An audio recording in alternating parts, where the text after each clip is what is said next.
These are both archaeologists who have gone into these areas and have done quite a bit of, recognition or reasonably good information that is more so above some of the regular parapsychological stuff about them.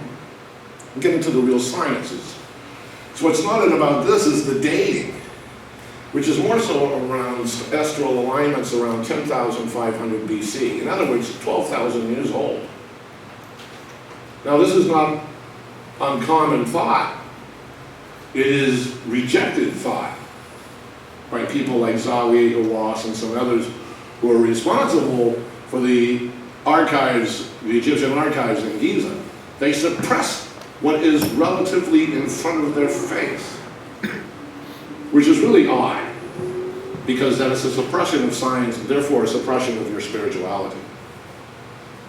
Another reason why I like giving these talks is to open the dates for somebody, because if you feel something tugging on you that you need to research, I highly recommend you do it for yourself. Don't wait for somebody to give it to you. Not that you don't need people like me, but we have our own minds, and this is part of the whole point. You don't have to think like an alien to be an intellectual human with gathered understanding that gives you the power and the ability to see. So we get into the Maya. The Maya are really interesting because the Maya didn't do anything without reason. Every one of their buildings has an astronomical position in the sky. One of the other things that's interesting is if you take a look at Angkor Wat in India. What's interesting about the design of that is if you go clear up into the air and go 90 degrees and look straight down on it, you are looking at the astral pattern of Draco, the dragon, in the sky that shows up above them repeatedly in the seasonal times of the year. Orion for the Egyptian pyramids. Now, the thing that's unique about this is Draco in this position is definitely below some of these other areas in the latitudes that look at certain things. So there's references to those areas that are very different than the ones that are between the tropics, Cancer and Capricorn. We're not going to get into that too much, but to note that the Maya are more so on one of these lines. So there are two calendars, actually. When we got into the Mayan calendar thing, it was a little bizarre. People asked me, well, you're Native American, what's up with the Mayan calendar? Are we all going to die? Yes. Just not all at once. It was interesting to me to note that the way that they phrase it, you're Native American, what's up with this? So if I was Greek, you would ask me about salads, right? Pardon my sense of humor. However, the thing that's unique about some of this is when I'm talking about a priesthood, that's exactly what existed here. I don't want to go too deep into this because this is a whole other talk on Mayan cosmology, and guess what? We're still here. So that one didn't work. However, it made billions of dollars in the process. Billions. Like Carl Sagan. Where is the line of intellect in our spirituality that decides that we are paying attention at the level that is worth the money in your wallet? I don't make a big deal out of the money, but a lot of people have. And the books that got sold on this topic were like hideous to me. I read as many of them I could, and then I got busy into the again, going into the archaeological section of a bookstore rather than speculation. I like real science. And I found some, Leah Thompson and the two of them did some amazing work down there in a book that's called Maya, Forest of the Kings. I think is the name of the book. You may want to look at that one up. Massive information about that, particularly in how not only did they think and design things into a particular order, but the archaeology and the archaeoastronomy, which is a word we're going to use here momentarily, that got into what they did, why they did it. So all those details aside, we take a look and there's two different calendars that's going on. And in essence, the destruction of the Palomar priesthood, who were the managers of this, that means the conquistadors came in, wiped them out, destroyed their thing, their priesthood that was monitoring these things. By the time we got to December 2012, that was a marketing scheme, folks. 12, 21, 12, come on. And nobody really thought about it. It's just a reversal of numbers. It's a marketing scheme. Be aware of these things in your spirituality. Because people will toy with what they call your spirituality. Your numerology, your astronomy, your astrology is all a game that can be exploited. And it gets dangerous when that happens.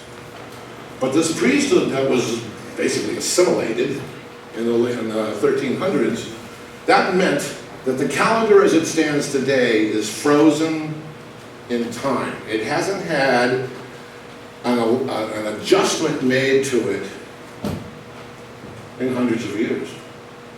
That means the calendar is looking at a regressive amount of time. When they decided they wanted to call it 2012, I said, well, I've got to take a look at this because that tells me that there's somewhere we missed it already. It's behind us. It had to have been because every adjustment that the priesthood ever made to the calendar was always regressive. Why? Because where we are, things go retrograde. But if you were just outside looking at looking at our solar system just coming right through space, nothing ever goes retrograde. It's just spinning. You would never notice it looking top down on it. But so that means that their accuracy of calendar is relative to the position of where we are in the system, the solar system. So that application, when it all comes down, is kind of interesting to me. And one of the things I found as he dies, Pakal, Lord Pakal, who was one of the greater lords there, in the Milky Way into the southern horizon, his falling is called Oshede, or he entered the road. This is what we commonly see. If we take a look at these two trees, these are the glyphs that are behind a lot of the other glyphs that the Maya built, not so much the Aztec. Because we got to remember, the Aztec were a different world. We're looking at two different calendars. The Aztec calendar is very vague, interesting enough, but the Maya took it and made it very discreet. They got into some really deep organics about it. The thing to note here, these two trees are rooted in opposite sides of the night sky, one in Scorpio, one in Orion. If you take a look at the Milky Way, those are the two endpoints or axial points of the sky in regard to our solar system by the position of where we are within it. So every time we step back out of something, we have to consider the fact all this stuff is moving, and most of it is moving in thousands of miles an hour. You're sitting in a chair right now, you don't think you're moving? We won't get into the dynamics. So, most of you are familiar with this? The sarcophagus lid of Lord Pakal? Has anybody ever heard somebody relate this to the fact that it's an alien going up in a spacecraft?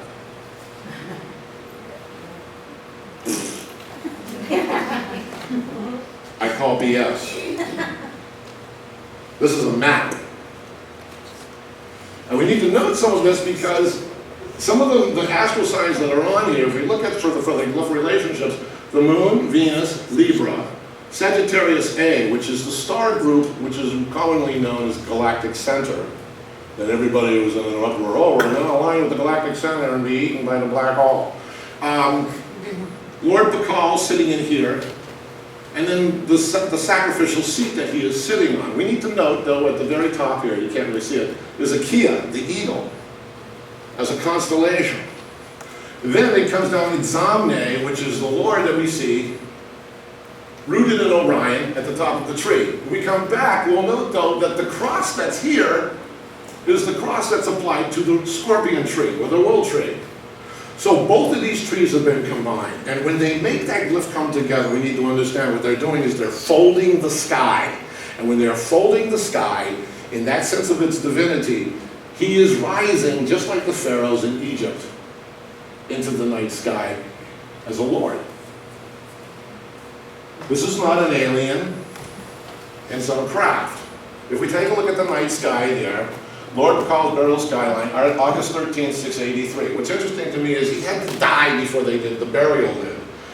But when he died, that meant every priest that was on every hill got out there and had to watch the stars that night and make a map of it. We look at it today, we go all the way back. Okay, August 13th, 683 AD. We'll notice Lord Bacall sitting here in the Scorpius Sagittarius field.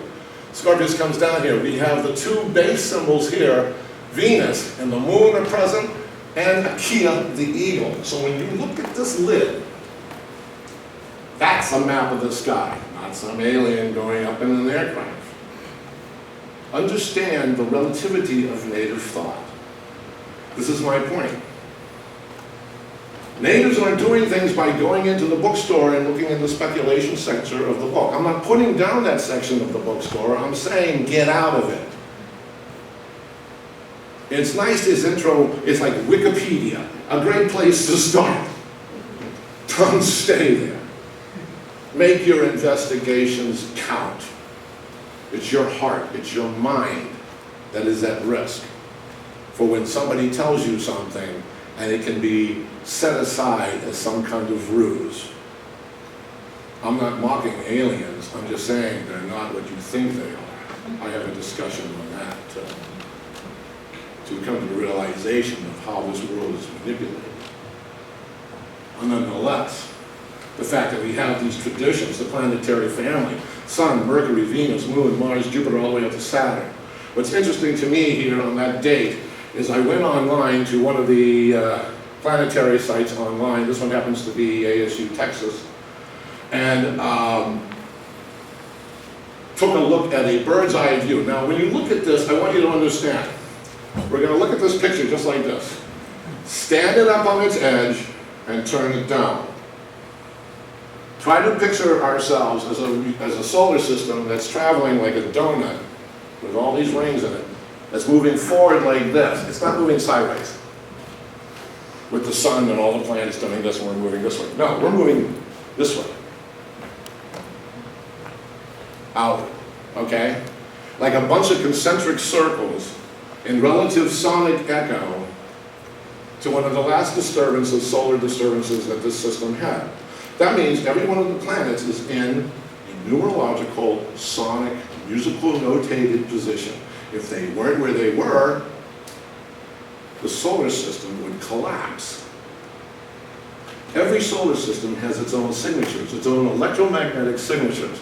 And this is what we're getting into. December 21st, there was no alignments. We had the sun facing galactic center. So let's say galactic center is this painting.